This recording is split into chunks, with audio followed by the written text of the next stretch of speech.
PlayStation announced some new hardware today. It's buttons. Hot take. PlayStation. We just had a state of play very recently, and we assumed that everything that Sony was going to announce before the whole Christmas season was already there, but turns out we were wrong. Thing. Yeah, apparently we're getting a new attachment for PlayStation 4 controllers, which effectively adds extra buttons on the back of the controller. Yeah, this is called the PlayStation 4 back button attachment. Folks, you might think this is a very weird design, but there are things going on here that I think are going to have waves of importance moving forward. But what you're seeing here is effectively what we've seen from very big pro controllers. The Xbox Elite controller had something like this. We saw the same thing from Scuff. Basically, they're paddles at the back of the controller that you can basically set up to replicate other functions on the controller, like let's say you want L2 and R2 to be on the back of those paddles. You can do that.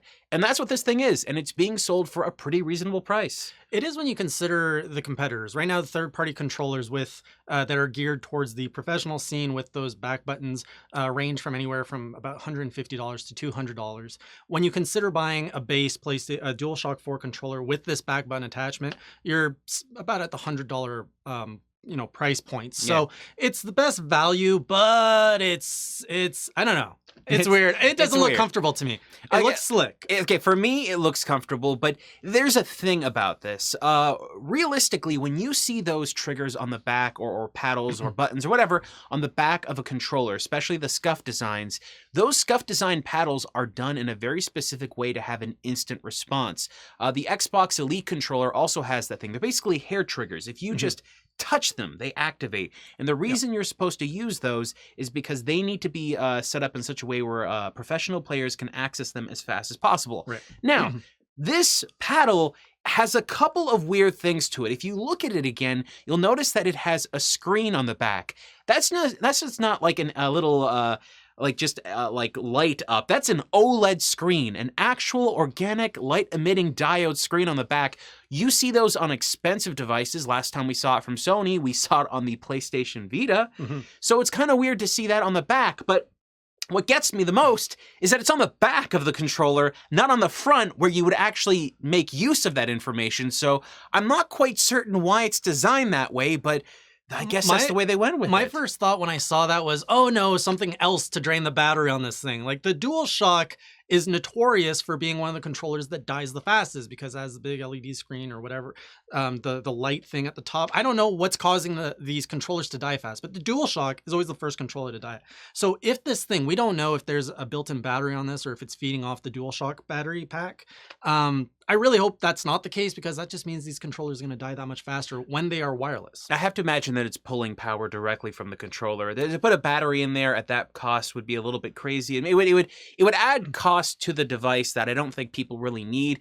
When you look at a device like this, realistically, if you're a professional gamer, if you're really playing a game hardcore, you probably have the controller directly plugged up to your PlayStation 4. That way, you usually get a little bit of a faster response and stuff. At least that's what many people believe. Whether that's true or not, I've seen tests of results. It's not 100% accurate, but what's very important about this is why would you announce a brand new back paddle design for the PlayStation 4 about a couple of months away from what we were to understand is the announcement of the PlayStation 5. It looks like a kind of a patch job. And the weirdest thing is a week before Christmas, everything about this is so weird, but it sounds like you thought the same thing I did. It's, oh, this is a stopgap for the DualShock 5 probably. This is a way to bridge the next design of the DualShock 5 is what I'm guessing, and it sounds like what you're thinking as well. You know what? I think you're on point here. So what I think we're looking at is a way to introduce current PlayStation 4 hardcore gamers onto the next design of the next system. Now, this device might actually be capable to be used with the next PlayStation 5. We don't know what that controller could be. However, the PlayStation 5 controller could naturally have these built in. Now, there's a reason why I think we could see something like this attached to the PlayStation 5. As it currently stands, the PlayStation 5, if it were to have these attachments pre-built into the controller, would be the only controller with paddles built in from a major manufacturer. Now, Now, Xbox does have their Elite controller, and the Elite controller is really cool. I'm a big fan of it. But if you look at that Elite controller, those back paddles, they're not actually hard mounted on there. They're attached by magnets, and they can come off very easily. And also, no game on the Xbox makes use of those paddles individually. What I mean by that is every single button on the front and the triggers and all that stuff are just replicated at the back. If you insert a PlayStation 5 controller naturally with those paddles at the back, and you have them form new functions, so let's say L5 or R5 or whatever it is, then suddenly it's a new input that game designers can utilize. Yeah, that might be the way to go, because if you look at a current DualShock controller, you know, they could easily change this touchpad to actually have a display in here so that they get rid of that big nub that they're introducing with this button and just keep that new two new triggers back there. Because what I see here with the button is that the way I hold a DualShock controller naturally, you can see my fingers go right in the middle. If there's a button there, that means I have to either sit them here, move them here. Very uncomfortable. So I don't understand who's going to be buying this button. If anybody really, really wanted those back paddles, they would have bought a third-party controller by now. So, and because it is so late in the life cycle, I just don't see who's going to be buying this. And why announce it now? Why not announce it when there's a PlayStation 5 revealed, when there's a DualShock 5 controller revealed? This just doesn't make any sense to me. And as well, when you look at the standard, it's 4 paddles. Everyone adds 2 controllers back there. Why are you only adding 2? I'm not quite certain. Honestly, it's a little weird to me. So the idea that we could see like an OLED screen on the touchpad where it currently resides, that's not that crazy, because we heard a lot of rumors about there being a screen on the touchpad months and months ago, but we haven't actually seen anything come from that. But what if that's what this design is? It literally is that bridge to go, okay, get used to this stuff. Even with that in mind, I really don't like the OLED screen at the back of this thing. It makes no sense to me. If you look at the front of the design of this thing, there's a screen on the back. If you look at the front, you can see that the front has just like this little gap at the bottom, and there's just nothing there. Right there is where the OLED screen could have gone, and right in front of us, so we could easily design it and lay it out the way we want it to be laid out. That's a really good point. I hadn't thought of that, but I guess they didn't want to distract users. I don't know. Well, Everything about this product makes no sense to me. See, here's the thing. When you're utilizing that screen, just from what I know of basic controller design, that screen would not be on constantly. It would only be on when you've clicked it in or pushed it. I think it might be a touch screen or something, some design like that, to allow you to switch out what input method those back buttons use. If it was on the front, you could just tap it, adjust, and then that's it. It'd be there forever. But this way, you have to turn the controller around and set it up. It's such a bizarre thing to do. I'm not quite certain who designed it this way. The simplicity of attaching it, like that goes without saying. There's going to be SCUF controllers out there and a whole bunch of others that cost a lot more than what this is. Even if you take the base price of a PlayStation 4 controller and compare and blend it with this attachment, you're getting what essentially could be a really a cheap Pro controller attachment for basically nothing. Yeah, it's the best entry point for Pro if you're looking at price specifically. Now, are you the type of user that actually uses those back buttons on, let's say, the what's it called, the Xbox Elite? Okay. Well, I've reviewed the Xbox Elite controller in the past. I've used multiple controllers with back triggers, some that were not made public, others that were. Every time I've used them, I've always found them to be useful in very specific situations.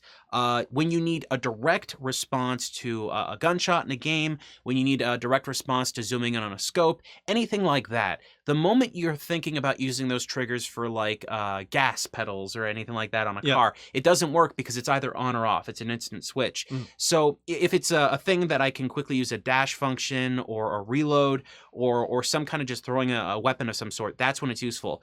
I've used them, but I gotta be honest, I've always felt more comfortable having my fingers more aimed at the top, because when your controller or when you're holding a controller like that, you're like this. So your like your ring finger and your pinkies are what kind of hold onto the controller, and the rest are free up here. So when you're using that to tap, sometimes you can get used to it, but sometimes it's something that just kind of wavers around. There's a lot of pro controller gamers out there that really like that functionality, and that's what it's there for, but I really believe that the majority of people will not get used to it. I think you do need to get trained on using back paddles. I have the Xbox Elite Series 1, and I thought I would love that, and I tried it in my shooting games, and I can't get used to it. I'm like you. I like having that leverage from the pinky ring finger, using the top buttons. I actually got rid of the paddles on mine, which it's going to be interesting if PlayStation is actually looking to integrate that functionality in the base PlayStation 5 to that would make it more mainstream, and it would actually raise the standard of, hey, now there's more buttons in games, and that kind of opens it up to, well, would third-party developers take advantage of that? Because now you're talking about a platform that has 2 extra buttons or 4 extra buttons that the other platforms don't have. Yeah. They can't use that. It would only be the first-party studios that could take advantage of that. I gotta be honest, I think what we're seeing here is something that might be an attachment to a PlayStation 5 controller as well, and not just something that's in there. The reason I think that is simply because if you add those back buttons and people really don't like them, you can't get rid of them, especially if it's built into the controller. At least with the Elite controller, they're removable. That's easy. If you buy a SCUF controller, you're buying them for that function. It'd be kind of weird to buy a SCUF controller and not utilize them, right? I just hope, I don't know, do you think they're going to be doing more like what they tried with the Vita? The Vita had that, the back touch sensor. You think they're going to try to bring that gameplay mechanic back? No, yeah. So just in case if you haven't used a Vita, folks, there's the entire back paddle of the Vita has a touch pad on the back. So you can use it in certain games. In certain games, it was done actually very well. However, I've actually used it to try and play PlayStation 1 games. Oh, yeah. And it doubles up as the R2 and L2. And what happens is that you have to tap it in a very specific way, and it doesn't feel good.